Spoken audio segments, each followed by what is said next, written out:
Hello, Sustainable Stillwater. I am bummed to once again this year not be able to join you. This time, I'm going to be at a wedding in Atlanta, or in a wedding, I should say. Last year, it was because I was in Churchill leading a group of Minnesotans to see polar bears in the polar bear capital of the world. I'm headed there once again this year, and we've had some news within the last year from the region. Take a look at my report from last year. So behind me here is a polar bear taking a nap. They are waiting for the ice on Hudson Bay to redevelop and thicken up. Sea ice, they need that to hunt seals. It's the hunting platform that polar bears use to hunt seals. They're great in the water, but a seal is an even better swimmer. Now this year, it's been very mild this fall up until about a week ago, and it's very dynamic. Kind of like a lake in Minnesota can freeze up very quickly. Seawater's a little more complicated, a little slower, but Hudson Bay has a lot of fresh water flowing into it, and it's in the middle, of course, of northern Canada, so it can get cold very fast. This year, the last several days have brought in some very cold air, and so we're starting to see sea ice develop.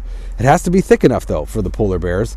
And the reason all these polar bears gather here in the Churchill area is because this is the last place for the sea ice to melt in July, sometimes early August. The flow of Hudson Bay is counterclockwise, so that means that the ice is actually melting from north to south, and they come off the last patch of ice as late as they possibly can and make their way on land and start to migrate back to the north and west, where they know the ice will form first, which is just north of Churchill, and then kind of spread along the western coast of Hudson Bay throughout November into early December. Finally, by the middle of December is when we have complete ice cover of Hudson Bay.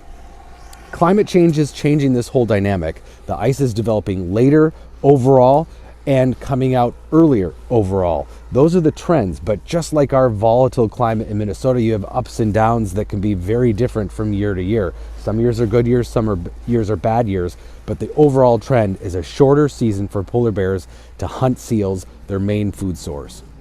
I mean, with the snow blowing across, this is pretty. So this last year was another bad year for polar bears on the ice. The ice out came early.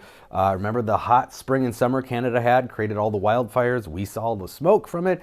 Well, that did affect Hudson Bay. Historically, the 5%, that last bit of ice, used to be the first week of August. This year it was July 12th, so that means a few weeks earlier. That's less time for bears to be eating at a critical time of the year. The ice also developed late this season. November 29th was when we reached that 30% value where a majority of the bears can get on the ice.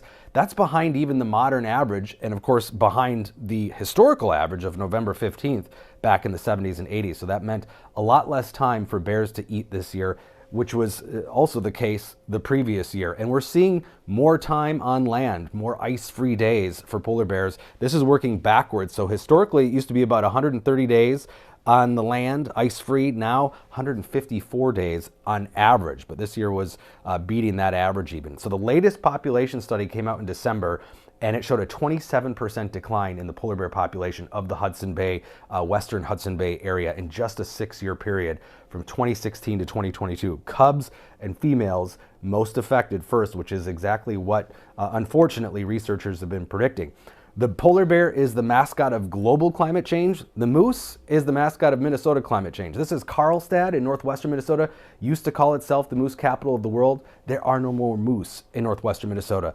Only northeastern Minnesota is hanging on, and for how long is a question, because on these southernmost ranges or edges of where they can exist, things are warming up, and it may no longer be possible for moose to survive. Just like polar bears are on their southernmost range in the Churchill area. That's an area that by the end of the century may not be hospitable for polar bears any longer. And in other news for us, we had our 5th hottest summer on record, coming just 2 years after the hottest summer on record. Notice most of these beat the 1930s. Half of the top 10 hottest summers now in the Twin Cities have been just since the year 2010.